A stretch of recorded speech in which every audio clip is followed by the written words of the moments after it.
तो hello students, welcome back to my YouTube channel commerce and math classes. आज हम बात करने वाले हैं संगणक एग्जाम 2023 को। 583 पोस्ट है, एग्जाम डेट आ चुकी है, 14 अक्टूबर है। आपको तैयारी कैसे करनी है वो चीज़ें हम डिस्कशन करेंगे। पहले देखिए, मैं आप लोगों को ये बता दूं कि हमारा जो कोर्स चल रहा है उसके अंदर हमने क्या क्या कवर कर लिया, एक बार के लिए बता देता हूँ। देखिए, आज से हमने इकोनॉमिक्स भी स्टार्ट कर दिया है, तो अभी जो है आपका कोर्स जो है जून के 15 जून तक हम कंप्लीट कर जाएंगे। और अब फिर आपके पास 2-3 महीने होंगे उसको रिवीजन करने के लिए। हम स्टैटिस्टिक्स की बात करें तो स्टैटिस्टिक्स के अंदर हमारा 7वां चैप्टर चल रहा है। जब हम बात कर रहे हैं चैप्टर वाइज की, तो हमने आपको करवाया जो है कलेक्शन ऑफ डेटा करवा दिया, कलेक्शन ऑफ डेटा, ठीक है। और हमने करवाया आपको classification of data and tabulation, classification करवाया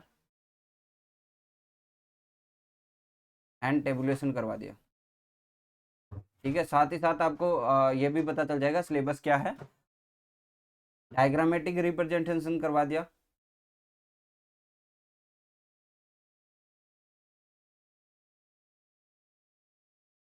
ठीक है। तो तीन, और चौथा जो हमने चैप्टर आपको करवाया था वो सेंट्रल टेंडेंसी करवाया था, ठीक है। पांचवा डिस्पर्सन है, वो भी आपको करवा दिया। और जो छठा था मोमेंट, ठीक है। मोमेंट के साथ आप स्क्यूनेस को भी पढ़ सकते हो और कुर्टोसिस को भी पढ़ सकते हो, अगर आपकी इच्छा है तो, अगर आपके पास इनफ टाइम है तो। बिकॉज ये एएसओ के अंदर साथ में सम्मिलित होते हैं। और मोमेंट्स आपको पता है कि आपके चैप्टर में दिया, आपके सिलेबस में दिया हुआ है। अगर हम सातवीं की बात करते हैं, कोरिलेशन हमने शुरू कर दिया है। कोरिलेशन के अंदर अच्छे क्वेश्चन बनेंगे, कोरिलेशन एंड रिग्रेशन ये हमने करा, ठीक है। उसके बाद जो हम 8वां चैप्टर करेंगे वो आपका रहेगा डिजाइन ऑफ सैंपल सर्वे, यानी सैम्पलिंग से रिलेटेड जो भी है आपके।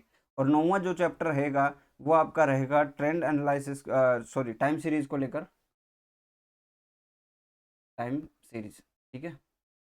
टाइम सीरीज के बाद हमारा 10वां जो चैप्टर रहेगा वो इंडेक्स का रहेगा।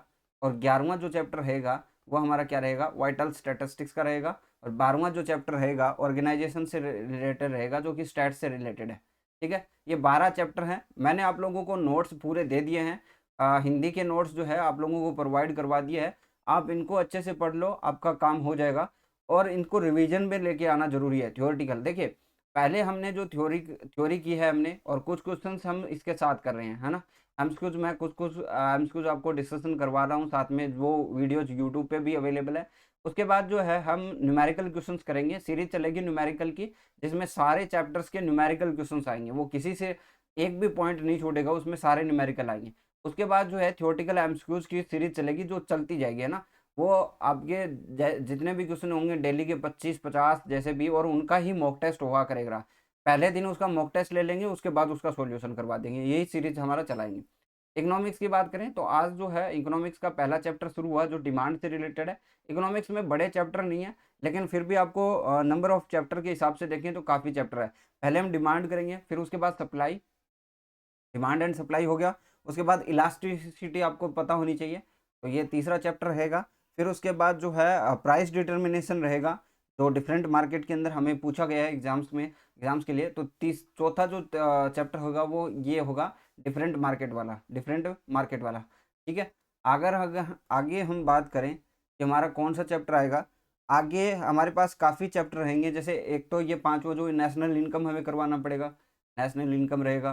फिर उसके बाद अगर हम बात करें नेशनल इनकम के अलावा मुद्रास्फीति है, इन्फ्लेशन आपको पढ़ना पड़ेगा, इन्फ्लेशन है, ठीक है। इन्फ्लेशन के बाद जो है आपको मनी एंड बैंकिंग है, जो कॉमर्शियल बैंक है, सेंट्रल बैंक है, ठीक है। तो इसमें मैं लिख देता हूँ बैंकिंग, ठीक है। 7वां चैप्टर ये हो जाएगा। अगर 8वें चैप्टर की हम बात करें तो फिर आपका रहेगा फाइनेंशियल इंक्लूजन, फाइनेंशियल इंक्लूजन आपका रहेगा, ये 8वां चैप्टर हो जाएगा। तो इकोनॉमिक्स के ये हो जाएंगे। फिर राजस्थान इकोनॉमी शुरू हो जाएगी, जिसके अंदर हम पढ़ेंगे एग्रीकल्चर ऑफ राजस्थान। देखिए, राजस्थान की अगर हम बात करें इकोनॉमिक्स शुरू होगी तो एग्रीकल्चर पढ़ना है, ठीक है। एग्रीकल्चर के बाद हम क्या पढ़ेंगे, जो इंडस्ट्री और इंडस्ट्रियल डेवलपमेंट है, सॉरी इंडस्ट्री एंड इंडस्ट्रियल जो डेवलपमेंट रहेगा, ठीक है। यही इंपॉर्टेंट चैप्टर है। इंडस्ट्रियल डेवलपमेंट है ना, आपको बहुत अच्छे खासे तरीके से पूछता है। उसके बाद जो है आपका लाइव स्टॉक हो गया, जैसे पशुधन जिसको हम बोलते हैं लाइव स्टॉक। तो 3 चैप्टर तो यही हो गए, और 3 एक इंफ्रास्ट्रक्चर हमें पढ़ना पड़ेगा, इंफ्रास्ट्रक्चर 4, 1 2 3 4 हो गया ना। 4 के बाद और क्या है, और आपका पब्लिक फाइनेंस है, पब्लिक फाइनेंस। और उसके बाद जो है आपका स्टेट इनकम, ये भी हमें पढ़ना है, स्टेट इनकम। तो 6 चैप्टर हो गए। 6, एक पुअर्टी एंड अनएम्प्लॉयमेंट भी दे रखा है, तो वो भी हमें कवर करना है। 7 हो गए, एम्प्लॉयमेंट, पुअर्टी एंड अनएम्प्लॉयमेंट है, सॉरी, ठीक है। और एक ह्यूमन डेवलपमेंट हो गया। तो 1 2 3 4 5 6 7, और 8वां जो चैप्टर होगा वो क्या होगा, ह्यूमन डेवलपमेंट का होगा, ह्यूमन डेवलपमेंट, ठीक है। तो मैं बोल रहा हूँ वो आपको समझ में आ रहा होगा, लिखने वाला समझ में ना आए। और आर्थिक समीक्षा लेनी है, फिर उसके बाद जो है जो प्रोजेक्ट्स रहेंगे यानी स्कीम्स वगैरह वो। उसके बाद हमारे पास मैथ रहेंगे। मैथ में कुछ ज़्यादा कुछ है नहीं, कंप्यूटर के नोट्स मैंने आपको दे रखे हैं, वो इनफ है, आप 10 बार रट्टा मार लो चाहे उसका, ठीक है। उस देखिए मैथ्स में तो क्या रहेगा, डेसिमल, डेसिमल पढ़ना है, स्क्वायर रूट पढ़ना है, ये इसका फिक्स पैटर्न रहता है। वही क्वेश्चंस कर लेंगे हम जो पुराने प्रीवियस ईयर्स में आए हुए हैं ना, उनको ही हम करेंगे। रेशियो एंड जो आपकी रेट्स होती है, एवरेज होता है, 4 टॉपिक, और जो आपका इंटरेस्ट है, simple interest, SI and CI, ठीक है, कंपाउंड इंटरेस्ट, ये रहेंगे 6। और कंप्यूटर में आप लोगों को बता ही दिया 5 ही होता है। एक तो इंट्रोडक्शन हो गया, वर्ड, एक्सेल, पावर पॉइंट और इंटरनेट। एक और टॉपिक ऐड होता है, अगर जनरली आप सभी परीक्षाओं के लिए तैयार कर रहे हो तो कंप्यूटर में इंट्रोडक्शन हो गया, MS Excel, PowerPoint, Word, और आपका जो इंटरनेट है ये। इसके अलावा एक चीज़ और पढ़ लो तो आपको जो है ना किसी एग्जाम्स में सिलेबस देखने की जरूरत नहीं, वो है ऑपरेटिंग सिस्टम। बस यहाँ से आपका खत्म हो जाता है। यहीं से आपके जो 4 है ना, देखिए हमने क्या क्या चीज़ें डिवाइड करी है। एक तो संख्यांकीय जिसमें लगभग जो है 12 टॉपिक है। एक अर्थशास्त्र है जिसमें से लगभग आपके 8 टॉपिक हैं। और वहीं पे 8-9 टॉपिक आपके किसके हैं, राजस्थानी इकोनॉमी के। तो देखिए 12 8 20 और 28, और लगभग आपके 6 टॉपिक्स, नहीं तो 5 मान सकते हैं हम कंबाइंड करके। इंग्लिश के सॉरी मैथ के जो आपके 6 टॉपिक रहेंगे, 34 34, और 6 टॉपिक इसके मान लो 40 टॉपिक्स हैं आपके पास। और 40 टॉपिक्स में सबसे ज़्यादा जो वेटेज रहेगा स्टैटिस्टिक्स का रहेगा। यानी इसमें अब की बार ये हो सकता है कि स्टैट्स के आपके जो है 30 क्वेश्चन भी देखने को मिल जाए, क्योंकि आपका कंपटीशन थोड़ा सा ज़्यादा रहेगा। 25 15 ये आप 40 तो यहीं से मान लो। और अगर 10-15 हम क्वेश्चन माने, 10-10 मैथ और कंप्यूटर के माने, और 10 आपके इकोनॉमी के मांगे, तो भी आपका 70 का स्कोर हो जाता है। और उधर ऊपर देखोगे आप लोग तो history, geography, art and culture, यहाँ से मिलाकर आपको 15 क्वेश्चन देखने को मिलेंगे। करंट अफेयर और स्कीम्स को मिलाकर आपको यहाँ से 15 क्वेश्चन और देखने को मिल जाएंगे। यही सिनेरियो रहता है। देखिए कंपटीशन टफ रहेगा, थोड़ी सी तैयारी ना वो अच्छे तरीके से करना। मैं पहले ही बता रहा हूँ, आप लोग चाहे तैयारी कहीं से भी करो, लेकिन आपके माइंड में ये होना चाहिए कि हम जो तैयारी कर रहे हैं वो सफिशेंट है कि नहीं। कंपटीशन बहुत ज़्यादा हो सकता है आपकी बार, क्योंकि CT के अंदर 15, देखिए काफ़ी सारे स्टूडेंट अलग अलग डिफरेंट हो गए, लेकिन मैं एक्चुअलिटी तो बात बता रहा हूँ ना। वो आप ये मत सोचिए कि CT में चले जाएंगे, वो हो जाएगा, ये हो जाएगा, ये मत सोचना। CT से बाहर जितने भी स्टूडेंट है वो मैक्सिमम देने का। बीच में और कौन सा एग्जाम है जो आप डायरेक्ट दे सकते हो विदाउट CET के अंदर, ठीक है। JN की वैकेंसी आएगी, वो तो BTech वालों के लिए है, ठीक है। तो आप लोग इस चीज़ को मान के चलिए, कंपटीशन थोड़ा सा बढ़ेगा, ठीक है। और देखिए आप जो अभी से जो तैयारी कर रहे हैं स्टूडेंट, उनके लिए मैं बोल रहा हूँ कि अगर आप लोग इतना थोड़ा सा भी ढील लेते हो, 1 नंबर से आप बाहर हो गए, तो भी आपकी पूरी तैयारी है ना वो जीरो हो जाती है। जैसे मान लीजिए आपका आपका जो स्कोर है, ठीक है, आप मान लीजिए कि आपके 65 मार्क्स आए और कट ऑफ चली गई 65.50। तो ये जो 0.50 मार्क्स है ना, ये अंक जो है ना, ये आपके 65 को जीरो बना देते हैं। क्यों? क्योंकि यहाँ पे फाइनल स्टूडेंट सेलेक्ट हो गया। अब आप चाहे 65 हो, चाहे 65.25 होता है तो भी नहीं होता। मैं लास्ट स्टूडेंट की बात कर रहा हूँ, इसके बाद कोई ऑप्शन नहीं है। तो इसलिए आप अपनी तैयारी को ना उस आधार पे ही चला के चलिए कि हार्डकोर कंपटीशन रहेगा, बस सीधी बात है। आपको कोर्सेज, जो कोर्स है ना वो आप लोगों को नीचे डिस्क्रिप्शन है, वहाँ पे लिंक से मिल जाएगा।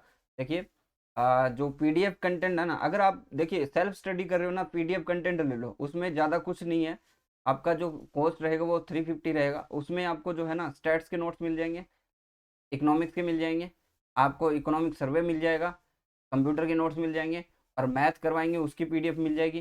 तो आपको जो पीडीएफ है ना उसके लिए नहीं भागना पड़ेगा। और जो देखिए जो स्टूडेंट फुल कोर्स ले रहा है उनके लिए तो मैं बता ही रहा हूँ कि हमारा जो कोर्स कंप्लीट होगा वो तो होगा ही, उसके बाद जो है आपके एमसीक्यूज में थोड़े बहुत करवा रहा हूँ अभी साथ में, वो है 400 450 के आसपास क्वेश्चंस करवा दूंगा मैं आप लोगों को।